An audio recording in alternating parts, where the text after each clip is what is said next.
What's the big idea, fella? And easy on the Jean-Paul Gaultier, will you? Well, I'm sorry, but is it true? Aren't you Jack Nicholson, the Jack Nicholson superstar? As a matter of fact, you're sitting next to the Jack Nicholson megastar. I'm sorry, I didn't catch the name. Well, I'm Howie Mandel. You and me are doing a show together tonight, live from London. I knew I was on this plane for some reason. Yep. Hey, wait a minute, I know you. You're that crazy guy who's in that TV hospital thing. That's right. Where else? No. Else. No. Elsewhere. St. Elsewhere. St. Elsewhere. That's the thing. That's right. Good work, Howie. I don't mind telling you. I reckon some of my co-stars must have been lobotomized. Don't you just get tired of all those darned nominations? I know I do. So what'd you think of my last show? It probably will be. No disrespect, fella, but let me get some sleep, huh? I gotta be ready for my adoring British public. Hey, Jack, we're flying over a cuckoo's nest.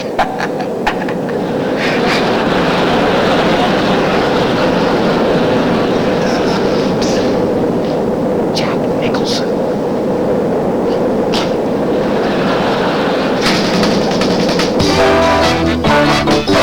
Tonight, Howie Mandel presents England's hottest comedy star with your host, Ben Elton, and Rowan Atkinson, Dawn French and Jennifer Saunders, Jeremy Hardy and Spitting Image. And now, live from London, here's Howie Mandel.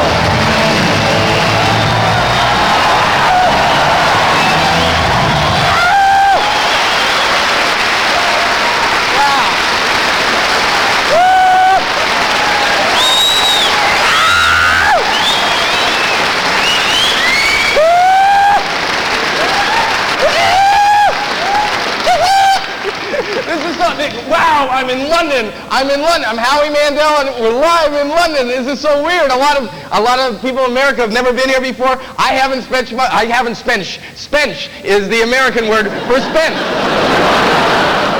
You'll get the hang of it by the end of the snow. By the end of the snow. No, but I haven't spent much time here, and it's so different. You have an image of things, and then when you actually see them, they're different.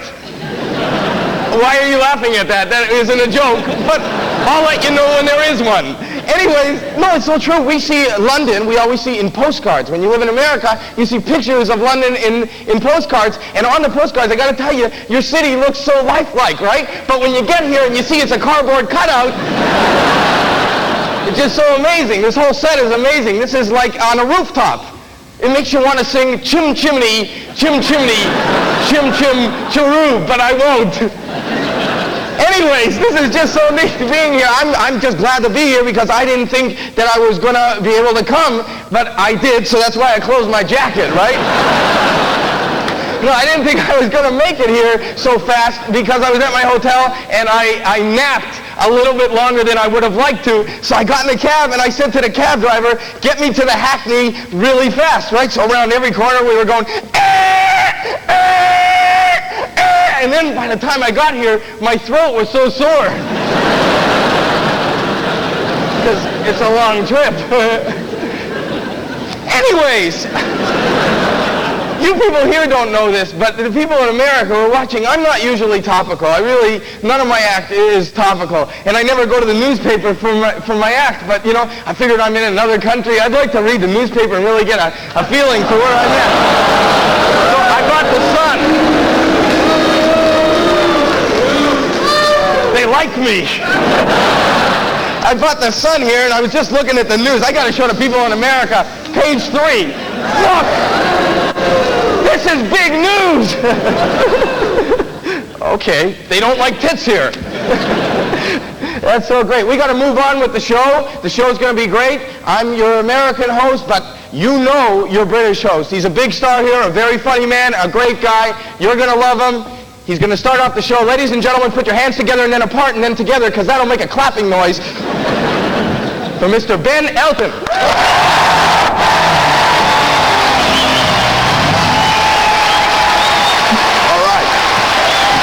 Yes, indeed. Now, ladies and gentlemen. Wow, I love showbiz. You get a cheer before you've done anything. So, ladies and gentlemen, thank you so much to Howie for introducing us to the United States of America and his highly selective view of our press, but there you go. Ladies and gentlemen, I'm very happy to get my chance to speak to people in America because I'd love to be able to go over there and do some gigs. Now, the reason for this is because we're no longer scared of America. It's got to be a safer place. In Europe, we used to think, oh, don't go to America. Oh, it's going to be really, really dangerous. But believe me, it's getting safer because they're beginning to ban smoking. Well, you never mind about getting caught up in a cocaine-crazed riot and shot. At least you don't die of second-hand lung cancer, eh? That's a lovely thought, isn't it? I mean, they are banning cigarettes in New York City. This isn't a country. They're doing it for safety reasons. This isn't a country where you can buy a handgun over the counter, you know? Watch out, he's got a cigarette. What's that bulge in your pocket, kid? It's a Magnum, it's a Magnum. Okay, I thought it was a packet of cigarettes, all right? Okay, kid, take one. Make my day. It's strange, you know. It's such a strange morality in America. So many good things and so many bad things. I suppose like any other country. But it seems to be a bit topsy-turvy. I mean, like the religious leaders seem to be the most worrying people. All those evangelicals doing all that, you know, etc., etc. I've just been told, I was reading in one of our papers actually, about how they got new toys in America for kids, religious toys. And what they do is they kneel and they pray and a little doll prays, you know, it's lovely. It's meant to inspire an evangelical zeal in the kid. Obviously, if the toy was really realistic, once the kid leaves the room, the toy would pick its pocket and shag and fuck the nearest teddy bear, you know what I mean? I mean, really, those evangelicals. Now then, we have our problems over here. Those evangelical preachers you've got, they really are the most, but it worries me because they do say that what America does 5 years later will happen in Britain. And I'm just waiting for the sight of the Archbishop of Canterbury getting caught with a prostitute in a motel. And trying to nuke shit out of the Russians, you know, that'd be really great. So, anyway, I mean, what are the things going on at the moment? I've been reading the papers trying to do my research for this show. I mean, apparently the big problem at the moment for the Democrats is they're trying to get their liberal angst together. They're trying to adjust to the idea of a black man in the White House. They're trying to adjust to that, you see. Now, the Republicans don't have that problem, you see, because they say there's no problem having black people in the White House. I mean, after all, who's going to polish all the silver and make the coffee, you know what I mean? That seems to be the Reagan case. Oh, bit of politics, there you go. We don't know how it's going in America, but it seems to go down like a turd in a water strike. Here, so, ladies and gentlemen, I mean, we cannot claim, we cannot be proud. Howie showed you a bit about this disgusting British press, and we know that the biggest news in Britain is always the royals. Doesn't matter what happens, we've got 3 million unemployed, picture a lady died trying to get out of a car, so, we saw her knickers, you know, that's what we do. I mean, I tell you, it's 2 years since Chernobyl, 2 years since the big disaster of Chernobyl, when incidentally, it's 2 years anniversary, when Americans, our friends in America, told us that the Russians had given the world's greatest ever nuclear disaster. Which, coming from the people who dropped the atom bomb in Hiroshima, I think's a bit rich, don't you? Now then, don't you stop. Don't you stop. Listen, Churchill would have done the same thing if we could have afforded it, and don't you think he wouldn't? Only being a little bit cheeky with our new friends in the States. I mean, this thing about Chernobyl, you know. I mean, honestly, while we had Chernobyl going along, what was on the front page of all our papers? Fergie marrying Andy. And what were they worried about? Will she be a dignified addition to the British royal family? No. They wanted to know, has she got a fat ass or not? That was what the British press were interested in. All the time they're saying, has Fergie got a great big rattled old cat flap, and will they be able to crowbar it through the doors of the Abbey on the day? I mean, times have changed. I don't think Queen Victoria had to suffer speculation about the size of her arsehole, did they? I mean, the whole respect for the royals has broken down in this country. I mean, we were all out there on the day of the big wedding shouting up at it on the balcony. There were Andy and Fergie, and we were going, go on, kiss him. I mean, where's it all going to end? Go on, give him a blowjob. Go on, get on with it. I mean, that's what's coming. Go on, fuck him. Sit on his face, Your Majesty. We respect him. I mean, that's what's coming 20 years from now when Prince Harry gets married. I mean, the press has got so despicable in this country, it'll be click, the front page of every newspaper. Ooh, the picture that charmed the world. Prince Harry slips it into some horse-faced yappy. Okay, ladies and gentlemen, we're going to have a fine show tonight. I want to introduce a fine new British comedian. I know you're going to enjoy him. I know you're going to enjoy him in America. Please welcome the fabulous Jeremy Hardy. All right.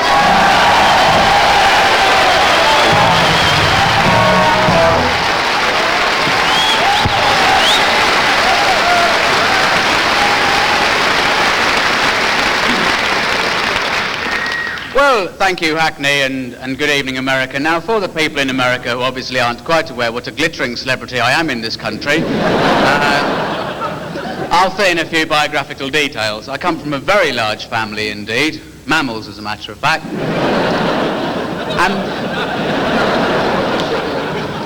And my mum was a classic matriarchal figure. She'd say things like, Jeremy, eating on Yom Kippur, it's a day of atonement, it's a day of fasting.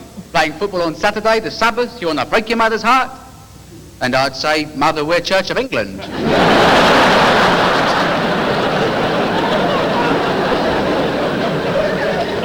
Dad was adopted and obsessed with finding out who his real children were.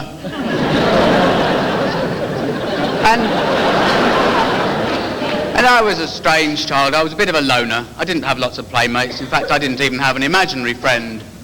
I had an imaginary nodding acquaintance. Mum would sometimes lay an extra place for him at dinner times, and I'd say, well, don't really know Colin that well, Mum. I recently had a personality test, and this was done by a graphologist, a handwriting expert, who told me that I'm extremely immature because I print in crayon and put my arm around the paper. But part of my rather mild-mannered demeanour is the fact that I'm a vegetarian. I operate under the principle that meat is murder, but fish is justifiable homicide.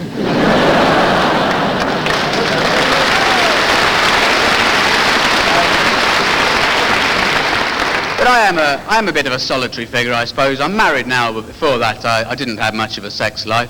I always had lots of very close friends who didn't think about me in that way, and I think that was very supportive of them, really.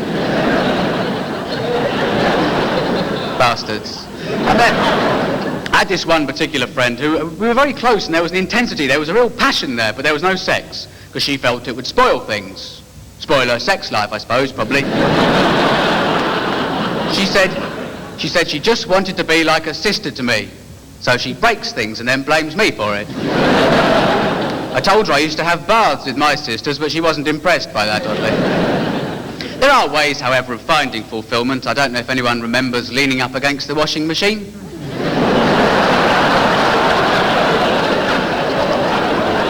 I still do that, actually. Just on the final spin, nothing kinky. I can't say what I feel for it is love, but I respect it, and I think that's important. I recently bought one, because you can't do it at the laundromat. People don't understand. This suit, though, got this in return for sexual favours. I went to Superdrug on my brother's behalf. They're only 5 hours behind. Come on! Only 5 hours behind in New York. Concentrate. But the worst thing about AIDS, though, is it's become an excuse to attack gay people. The argument is that AIDS was sent to punish people for being homosexual. But in that case, what was the plague for? Was that to punish people for wearing period costume?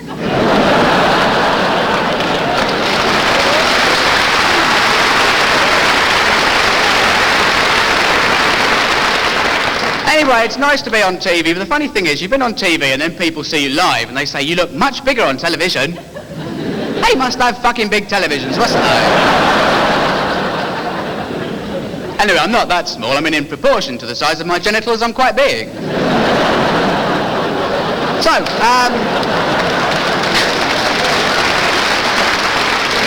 my name is Jeremy Hardy. If you've enjoyed yourselves, don't feel dirty. It's perfectly natural. Good night.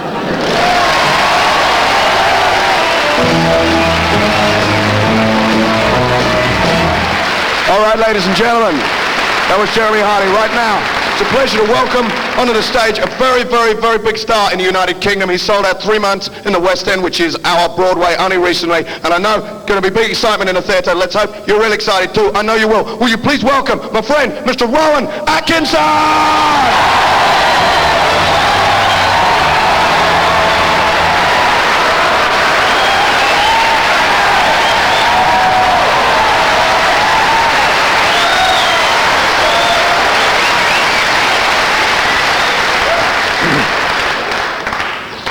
Hello. Or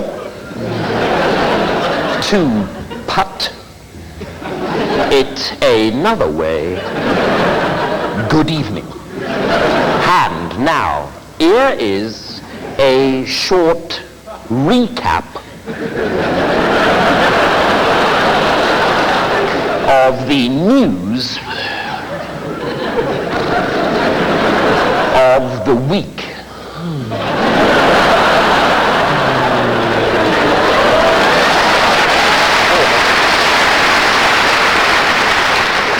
For the hard of hearing. In Britain, there has been a lot of controversy over the IRA shootings in Gibraltar.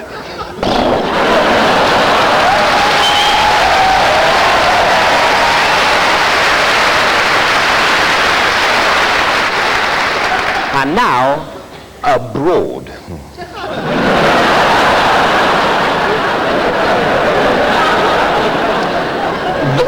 The Queen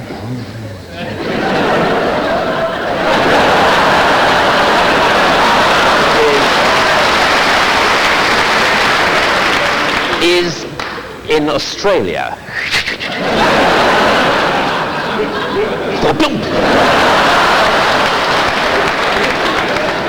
For the bicentennial celebrations.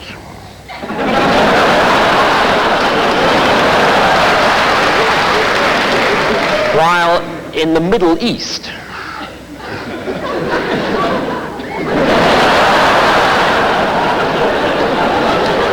there is a lot of tension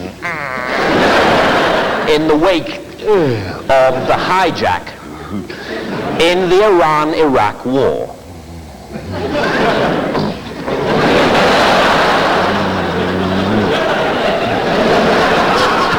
While the French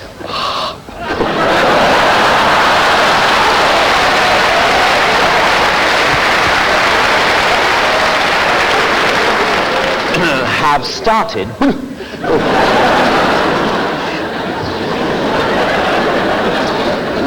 the lead up to the presidential elections.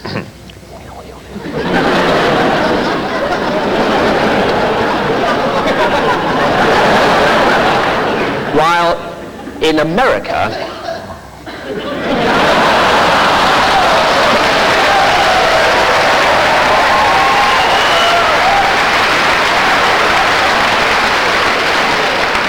Ronald Reagan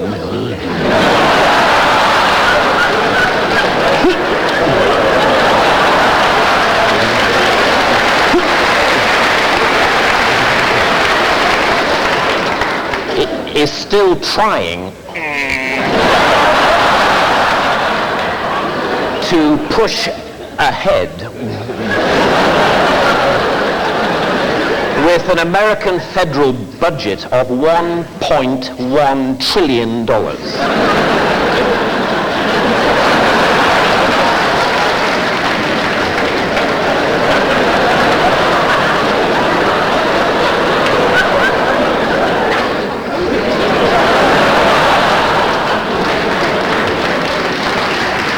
Thank you. Good night.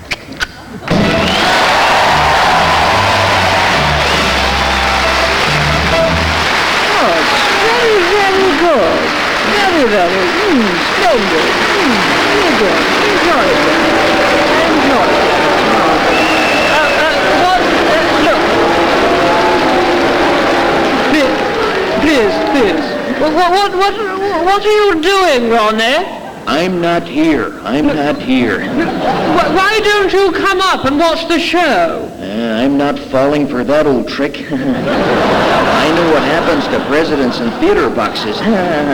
Don't be silly. It's perfectly safe. Well, that's all very easy for you to say, but your brain's lucid. Mine's as addled and scrambled as a banana. Oh, come on, Ronnie. Okie dokie. But only because I'm disguised as someone no one would want to assassinate. Pretty darn good, huh? No one's going to shoot me dressed like this, Mags. Ronnie, your memory is failing. Yeah, everyone says my memory's failing. But believe me, everyone says my memory's failing. Believe me. Ronnie, aren't you forgetting something? Yes, sir. I sure was. This footrest is terrible. Stop moving about, George. George, why don't you just go back to sleep? It's good practice for when you're president. Yes, I almost remembered. I want to refute these claims that Larry Speaks wrote my statements. I've always written and will always write all my own statements. Just read this out, Mr. President. I think it covers most points. Yours, Marlon Fitzwater, speechwriter to the President, room 501, the White House, huh? Shut up, you dribbling idiot! I love a woman with balls. Especially when they're mine. Can I have them back, please, you wild, foxy fruitcake of a dame?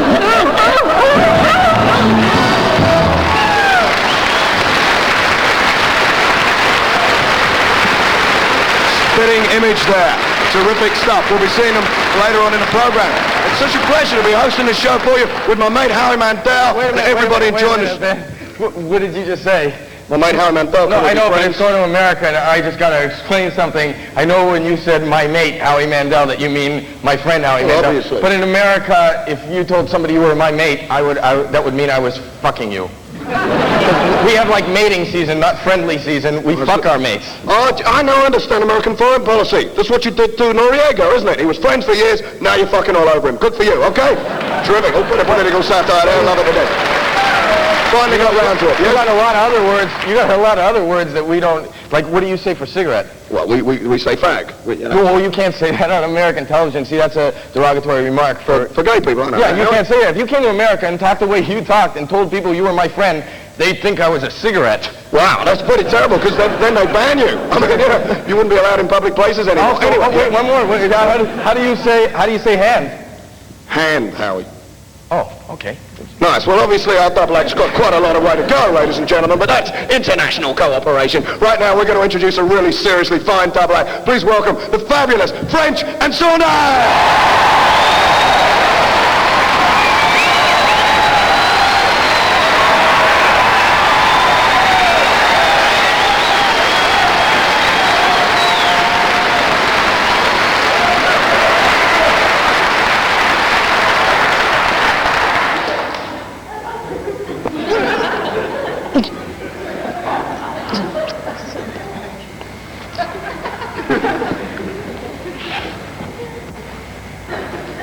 What are you doing this weekend?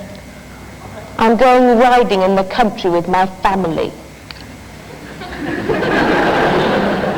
Got a pony? No, I haven't got a pony. I've got a horse, actually. How big is it? You don't say how big is it when you're talking about horses. You say how many hands is it, please? How many hands is it, please?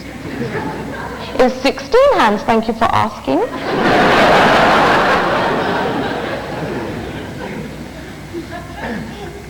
Do you want to know what I'm doing this weekend? No. Well, what? What are you doing this I'm weekend? going to stay with my boyfriend.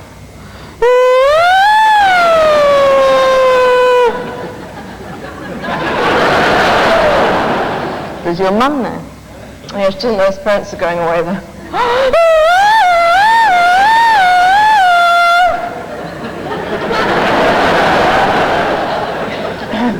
You know contraception? Yes. What is it then? Well, if you're asking me that, it must mean you're going to do it. Going to do it. You're going to have it. Oh, I see. Well, it's a good thing you asked me because I know.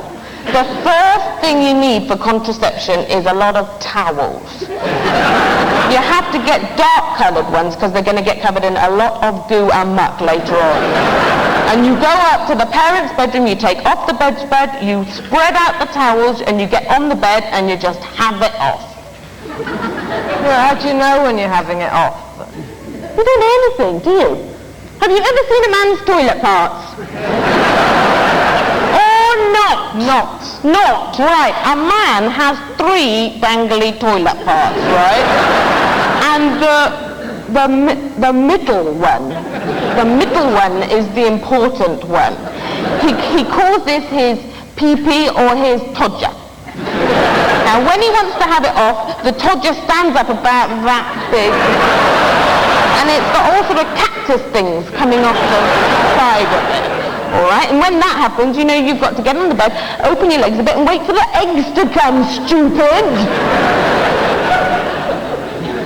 What, like your period then? Do you know about the 4 holes or not? Not. Right. You've got 4 holes, right? 2 holes in your back bottom, 2 holes in your front bottom. The 2 holes in your back bottom, one's for pooing, one's for weeing. The 2 holes in your front bottom, one's for the period, and one is for the eggs. So the egg is trying to come down the front hole. It's usually about that big. And it's pushing and pushing its way down the front hole, but it can't get out. Because there's a bit of skin there, a tiny bit of skin called a hymen. It's a bit like a trampoline, and it keeps bouncing the egg back up again. So the man, who by now the todger is this big, he just pushes out a big metal spike from inside it like that. And he puts it inside you and bashes against the hymen like that, and bashes and bashes it and bashes it like that, till it breaks and a lot of green slime comes out. That's when you know you're having an organism as well. The other way you know is because your eyes sort of go like this. Like that, yeah. And then the egg just drops out on the carpet, and you've got to wrap it in the towel, put it in the toilet, you see. And the next thing he does, of course, he just gets hold of the big spike at the end, and he bashes and bashes it again till more green slime comes out. It's true, he does. Then, of course, you've got to smoke. Well, he stands there and he waits for the todger to get bigger, bigger, and the top of the todger opens up slowly like that, and he's going, oh God, oh God, oh God, like that, and then 5,000 trillion billion fish come jumping out the top of it like that, and they're bouncing off the ceiling, they're bouncing off the walls, they're bouncing off the floor, they're everywhere, and you've got to scrape them all up like that into the towels and put them in the toilet. And you can't let the fish get near the egg, because that's how you get pregnant, you see. What, fish just die then, do they? Well, most of them do. If there's any left, just sort of flapping around on the floor like this. You just grab hold of them like that, and you get a mallet or you get a book, and you just bash them over their head like that, and bash until they're all dead. Sweep them all up, put them in the toilet in a towel. It's a very pleasurable experience, I know. Well, I know. Having a baby can be a pleasurable experience as well, you know. Have you had a baby or not? Have you not? Right. You get a pain in your tummy and you are rushed to the hospital in an ambulance, right? And the doctor invites all his friends over and they look up your toilet path. And they say, oh, that doesn't look big enough to let the baby out, does it? Because a lot of people think babies come out forward, diving like that, but they don't. They come out sideways. They come out sideways like that. You've got your legs up in stirrups, right? And he gets hold of a big sledgehammer like that and he says, we're going to bash the legs like that. Bash them, and he breaks all the bones till your legs are pointing backwards, like that. Pointing upwards like that. He's got hold of it and he opens it up like that and he says, the baby's coming, like that. And the baby pops out and it's covered in orange blubber, which you've got to eat. Then he gets a big knitting needle and some wire and he stitches you all up, puts plaster of Paris on your legs, sits you in the wheelchair for the rest of your life. Very pleasurable experience, I really think. Thank you very much. Glad I asked you, because the only person I know is married with kids, you see. Yeah, but I didn't get pregnant that way.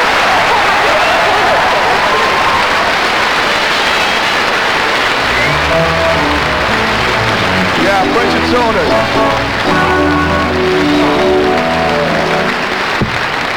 Fabulous stuff. French and Saunders there, ladies and gentlemen. Just moving my own microphone, show how egalitarian we are in this country, and also that we haven't got any money. So, ladies and gentlemen, I had a very unfortunate experience. Only recently, I was halfway through a Big Mac, and I nearly choked to death. Mind you, it could have been worse. I could have finished it. But while I was choking, I began to wonder that one day we will all choke on a Big Mac or on a hamburger. And I will tell you how it is. Because I was a bit drunk. I mean, you've got to be drunk to eat fast food, haven't you? I mean, that's why Colonel Saunders' Kentucky Fried Chicken is always full at night and empty in the daytime, isn't it? You know, because in the daytime it's totally empty. You walk past ringing bells showing unclean, unclean with crosses. You know, but after a few pints of lager down the pub, you reel out well drunk and you go, I could just do with a bit of rammy old gristle wrapped up in shit and deep fried. So So anyway, I was a little bit drunk. I don't understand being drunk. I mean, you live in a strange parallel universe when you're drunk. A kind of different reverse values where good is bad and bad is good. What a great night me and the lads had last night, eh? It was fantastic. We could not walk. We couldn't talk. I mean, you get the same effect when you break your spine. Screw up your central nervous system. It's a lot cheaper and it lasts forever, lads. I don't understand booze. Why do we do it? I mean, I always get a hangover, and when you get a hangover, you get no sympathy. You've been poisoned, but you get no sympathy. Well, I've got no sympathy. You bring it on yourself. You never had to do it. You're a silly boy, or you did it yourself. You didn't have to do it. Well, what about the hang glider who breaks his or her legs jumping off a cliff? Does anyone force them to entrust their lives to a sheet of polythene? No, but they get plenty of sympathy when they hit the ground. Oh, you poor bloke, there you are, broke your legs. I'm saying, you stupid bugger. You should have been down the pub with me. I've got a headache, you can't fucking walk. So, ladies and gentlemen, the world changes without our knowledge, you know? What a power along here, keeping a fine, tight ship for this show. The world changes without our knowledge. I mean, when I was young, I didn't drink, and then later on, I started to drink. My world just kind of shifts. Like, I can remember when a telephone looked like a telephone, right? I mean, if you were to ring in your sitting room, you knew you had to look for a big telephone-shaped lump of plastic, right? These days, it could be anything. I'm picking up the toaster, listening to the cat. I mean, you've got Mickey Mouse-shaped telephones, Snoopy-shaped telephones. I mean, a telephone is not a toy. It's a serious instrument. How do you take it seriously? You're trying to have a business conversation and you're chatting to Snoopy's dick. It's not going to work, is it? I mean, the world, the things that inhabit our world, useless. Those carpets that people have on top of their toilets. Little pink carpet on top of the toilet. What's that for? I must say, that looks flipping cosy. I was going to have a piss, but looking at that, I think I'll curl up with a good book, you know. I mean, why stop with a carpet? Why not put a couple of chairs on top of that, an occasional game? We're having dinner on top of the toilet today, Granny. Is that all right? I mean, everything is introduced to strangely pervert our pumpy toothpaste. Pump action toothpaste dispensers. Easy grip, pump action. A couple of years ago, introduced pump action, easy grip, pump action with ease, up the tube, easy grip. Will someone tell me what was so difficult about squeezing a tube? But we're still going, oh look, you can get a pumpy one now. I must buy that. Oh look, it pumps. You buy your own for the first time, you can't wait to get to bed, get up the bathroom, have a pump, you know. Anyway, I was telling you about how we're all going to choke on a hamburger. Because basically, you know, when you're eating your fast food, you know, well, what's fast food about? Why was that introduced? I mean, why do we need fast food? Well, it's fucking horrible, but at least it's fast, you know. I mean, if it's got to be fast, if it's got to be speeding up, why don't they just flush it straight down the toilet? Cut out the middleman. That'd speed things up a bit, wouldn't it? You go in your local Big Mac, Whopper, McBurger, hot dog, you know, flushes a couple of Big Mac and fries down the toilet, will you, John? Make it quick, got a bus to catch. He says, no can do. The YouTube's blocked up with diced gherkin. Why do they put that gherkin in? I mean, everyone hates it. Everyone has to lift the lid off and fish it out of the mayonnaise and put it on the table and some other poor bastard puts her elbow in it. It says the YouTube's blocked up. We're only serving liquids. Have you seen a McDonald's version of a liquid? A triple thick shake? You need an industrial suction pump to get it up the straw. People wander around with bleeding ear holes because they've been sucking too hard. Everybody sucks together, the windows of the shop cave in. Anyway, I was telling you why we're all going to suffocate on a hamburger. Because hamburgers are made of beef, right? And they might taste of shit, but they're made of beef, right? And beef is made of cows. That's right, cows make beef, and cows are made of grass. And it takes a lot of grass to make a cow. Now, be honest, think of it, a blade of grass, a cow. Big difference, right? And there's not enough grass in the world anymore, ladies and gentlemen. And all the burger firms, British, American, it doesn't matter, are going to the third world and cutting down all the trees and growing grass and growing cows and mashing them up and putting them in hamburgers. For those trees are a valuable part of the world's oxygen. And when they're all gone, there might not be any air left. And then we're all going to suffocate on a hamburger. Thank you, ladies and gentlemen. What are we going to do now? Thank you. Howie.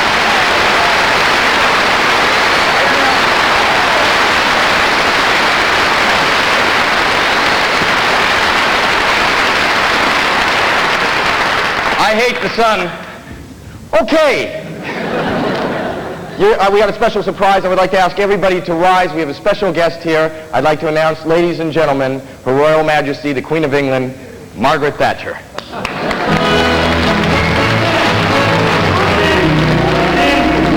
Shut up! Go get yourselves a job. I'd like to welcome my subjects from across the Atlantic. We all appreciate here in the 51st state the special relationship between our two nations share. It's give and take. You give us your missiles and we take them. Myself and President Reagan, or as I prefer to call him, Bronco, we have a special relationship. He has a special name for the United Kingdom. Runway 3, he calls us. You know, on a personal level, he even promised to love me to the very end of the world. And do you know, he actually gave me the date. But I do find that let us not forget that both our great nations have an important role to play on the world stage. Gorbachev chose to stop over in Britain on his way to America. Admittedly, he could have used the toilet on the plane, but symbolically he chose our British soil to soil. I have to be going now. Thank you. I have to be going now. I'm so sorry. I have some business in the area. I'm closing down your local hospital. Bye-bye, poor people. Bye-bye.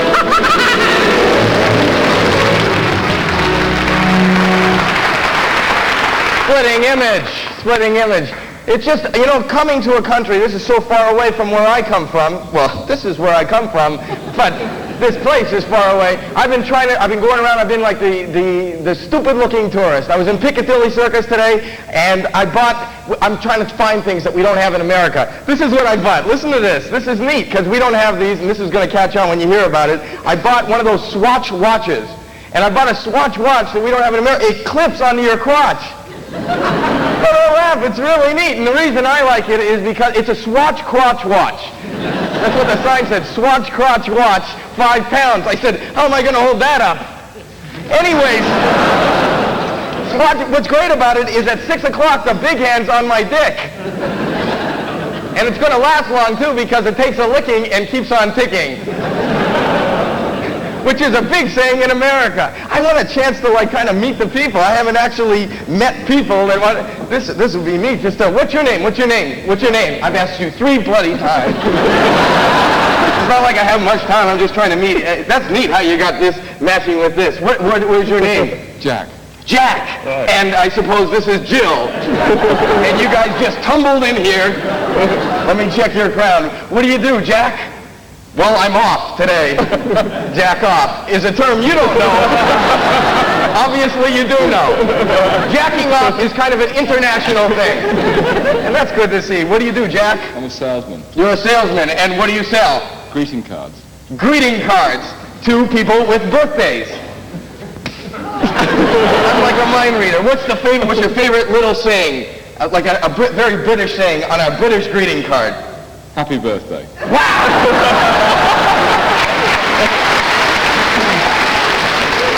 I bet you that catches on everywhere soon. What's your name? Jason. Jason. And is everybody in alphabetical order? It makes it so much easier. Yes. And what do you do, Jason? I'm a surgeon. You're a surgeon. Wow. And have you ever played with a woman's tits while she was under? Yeah.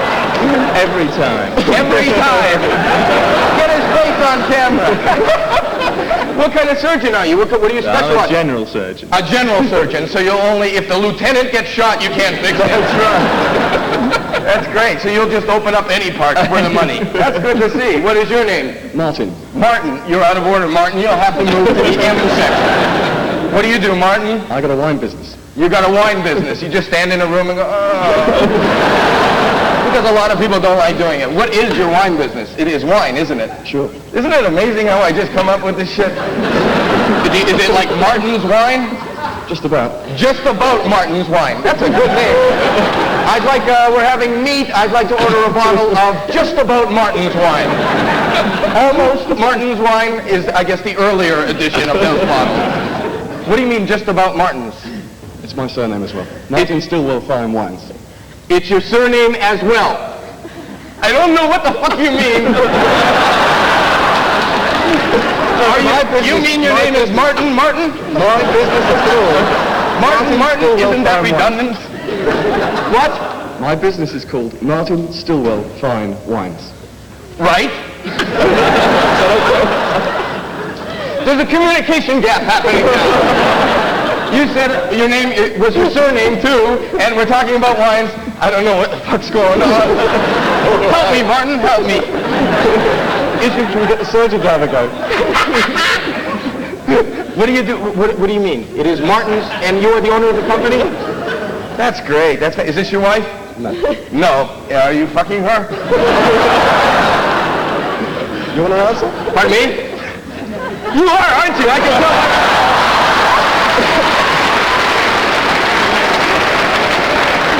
No, it's not, don't applaud. It's not like I guessed that. I knew that everyone in this row was.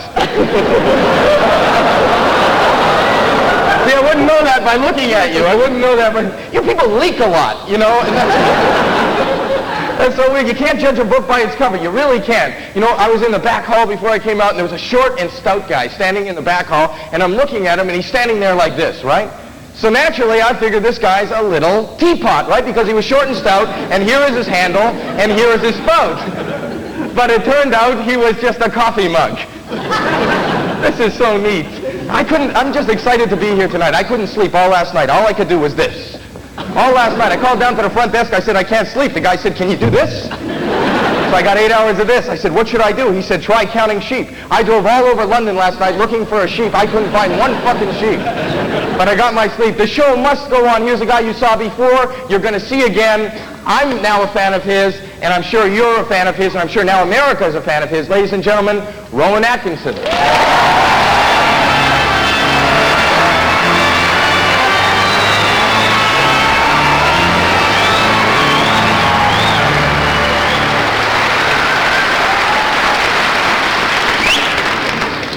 Something a little quieter. And on the third day there was a marriage in Cana of Galilee.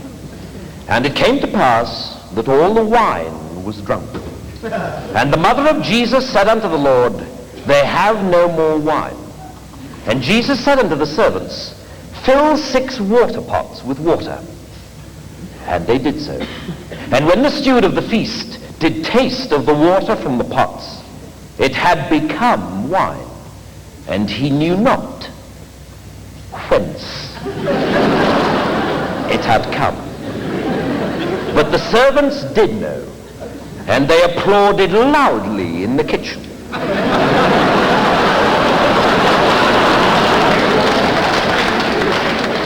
And said unto the Lord, how the hell did you do that? And inquired of him, do you do children's parties? And the Lord said, no. But the servants did press him, saying, go on, give us another one. And so he brought forth a carrot, and said, behold this, for it is a carrot. And all about him knew that it was so. For it was orange, with a green top. And he did place a large red cloth over the carrot, and then removed it. And lo, he held in his hand a white rabbit. And all were amazed, and said, this guy is really good. He should turn professional. And they brought him on a stretcher, a man who was sick of the palsy. And they cried unto him, Maestro, this man is sick of the palsy. And the Lord said, if I had to spend my whole life on a stretcher, I'd be pretty sick of the palsy too. And they were filled with joy and cried out, Lord, thy one-liners are as good as thy texts.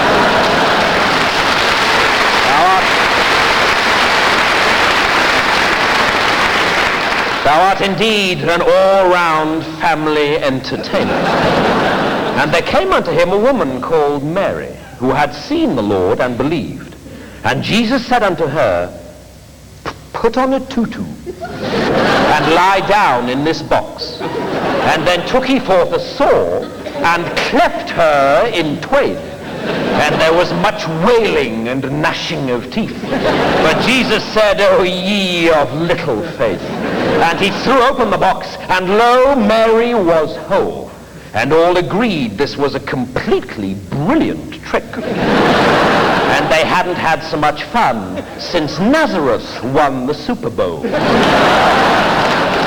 And Jesus was well pleased with her and said, "From now on you shall be known as Trixie. For that is a good name for an assistant." And the people said, "We've never seen anything like this. This is great. You must be the Son of God." But the Lord said, "No, I am he who comes before." And they were sore amazed and said, "Then, Master, how shall we know the true Lord?" And Jesus said, "By his name shall ye know him. And he shall have a slightly German name. And he shall be called Stephen. And he shall part the heavens and make extraterrestrials to walk upon the face of the earth." "Steven Spielberg!" they cried. And the Lord said, "Yes." Something like that. Here ends the lesson.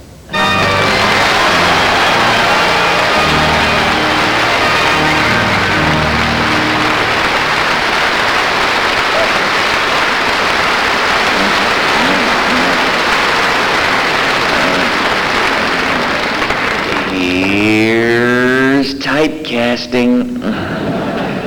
First of all, may I just say, God damn it. God damn it. Because God damn it is my goddamn catchphrase. Know what I mean? But there's more to old Jickety Jackie boy than catchphrases. Know what I mean? God damn it, there's hook lines for crying out loud.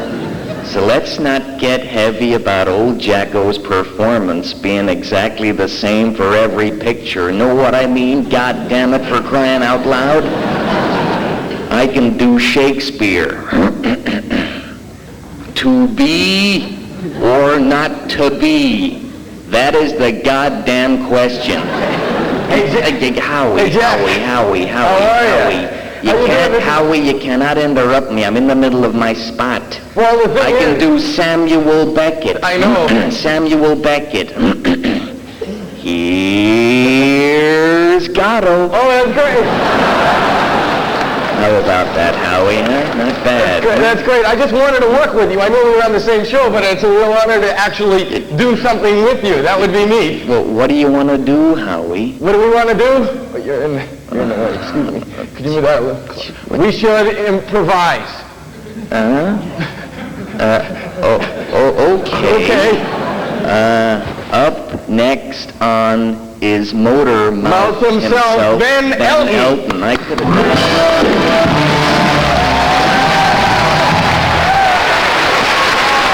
Yes, indeed.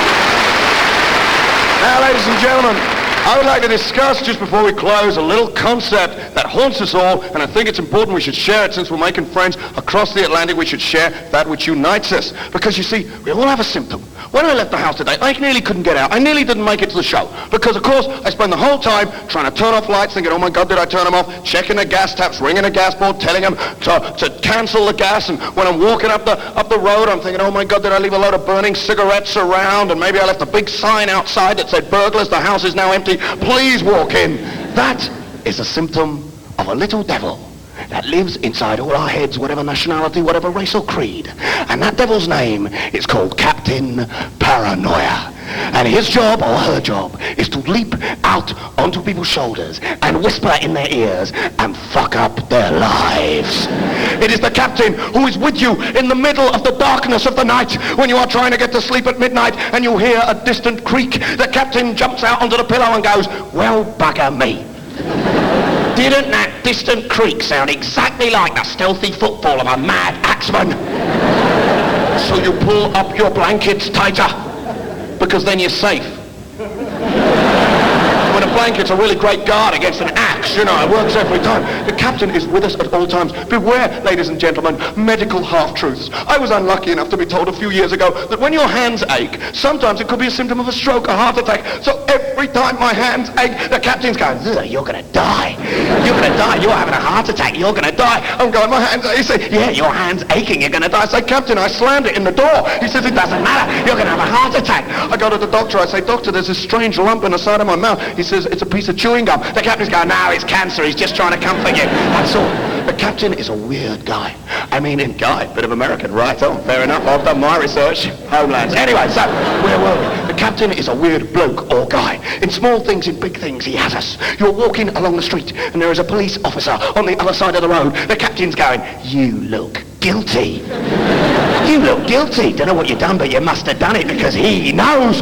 You go to a supermarket, you forget to pick up a basket. You're walking around, you get one item of shopping, suddenly the captain's going, everyone thinks you're stealing that. Yeah. So you've got to walk around waving it above your head, trying to transpose with your body language. I am not going to steal this. I have every intention of paying with it. The captain has a surreal sense of humor, ladies and gentlemen. I think he takes drugs. Yes, because sometimes he does the weirdest tricks. Like if you're in a church. If you're in a church at a friend's wedding, right? And the vicar says, and now I wish to know if anyone knows of any just impediment why they should not be wed. It's the captain who's going, wouldn't it be terrible if you said something now? Wouldn't it be really awful if you said something now? God, you'd regret it for the rest of your life. 5 seconds and you have to kill yourself. It'd be so embarrassing. I'm going, Captain, I'm not going to say anything. You might go mad. You never know, you might go mad. The captain's favourite haunt of all is social occasions, ladies and gentlemen. He likes to mess up our good times. When we want to party, he wants to mess with your brain. You go to a party, any party, and always the captain says, no, you're being boring now. People have lost interest in you now. No, you're a bit drunk and you're really being boring. You ought to go, but you know you won't because you're such a sad act. In the morning. In the morning is worse. When the captain wakes you up after the party, prodding you awake through your hangover, going, go on, wake up, wake up, come on, wake up, right, now, what the fuck did you say last night? So you get up, consumed with paranoia, totally. And you think you have to ring your friends, ladies and gentlemen. Oh, ring your friends desperately saying, what did I say last night? Was I being embarrassing? Please tell me I wasn't being embarrassing. I know I was. I must have been drunk. And all your friends are going, you being embarrassing? What about me? I was being embarrassing because their captains have been talking to them in the night. And suddenly what was a lovely party has degenerated into a group of sad, farty little individuals, all desperately worried that nobody likes them. Because, you see, that's the true paranoia. Not being liked. On your birthday, the captain hops out of the window and strolls up the pavement with the post person and squeezes him or herself through the door and flops down on the mat with the rest of your cards. Your birthday cards, looking up at you, going, go on, count them. Count your flipping cards. Not very many, are there? Only ones from your family, really, and that doesn't count because they have to send them, don't they? That's because nobody likes you. The captain has messed with our brains since time immemorial. Ladies and gentlemen, he is not a modern phenomenon. And you try saying phenomenon when you're first child in America with a clock winding down. All right, I'm cool. But, ladies and gentlemen, he is not a modern phenomenon. No, ever since the dawn of time. Since the first Neanderthal person was walking through the jungle thinking, oh, good fuck, did I roll me stone in front of the mouth of the cave? I can't remember. Captain Paranoia has been messing with our brains. Always. Julius Caesar only invaded Europe and created a huge empire because he was worried people thought he had a little dick, you see. Because of them Roman statues, they've got great big torsos, tiny little dicks, you see. Very weird. When Lincoln delivered the Gettysburg Address, ladies and gentlemen, the greatest piece of oration in American history, he afterwards comes up and goes, oh, do you think I was all right to his wife? He said to his wife, I think I was a real wanker, I was being really boring. I don't think they liked it. They seem to say they did, but I really don't think they actually liked it. Ladies and gentlemen, when Juliet killed herself for the love of Romeo, he was wandering round the Capulet tomb afterwards going, I don't think she loves me, I really don't. I think she's just trying to say something to Mercutio, you know, that's all. He has been with us for all time, but now The 80s is the time for Captain Paranoia, his favourite period of history, because now he has the ultimate paranoia. He doesn't have to worry about, we all used to worry about nuclear war, didn't we? Everyone worried about it, and the captain would be really rubbing it in, going, yeah, and what's more, apparently, I've heard, if you're within 1,000,000 miles of the epicenter, your eyeballs get welded to the back of your skull, and that's true. But now, the captain said, nuclear war, I don't care, because he has the big one. The big one, because for every person over the last 18 months, the captains have been whispering the same thing on every little shoulder, whispering in every farty little ear, saying, go on, go on, go on. Analyze every last kiss, every little you ever had, every grope, every touch, because maybe, just maybe, kissing Granny under the mistletoe on the cheek in 1964 could have given you AIDS. Every captain messing with every little brain. Maybe you can get it off doorknobs, maybe you can get it off toilet seats, maybe you can get it from breathing the air of gay people. Every captain trying to divide us, trying to mess with our society, and you try and fight your captain. You say, Captain, you cannot get it from these social things. We do not need to divide people. Just sex and drugs if you're stupid enough to do that. Well, obviously sex, fair enough, but drugs is the thing we are doing. You say to your captain, you say, no, I saw a documentary on AIDS. You cannot get it socially. Do not divide us. And the captain says, oh, watched a documentary on AIDS, did you? You idiots! Maybe you can get it from that!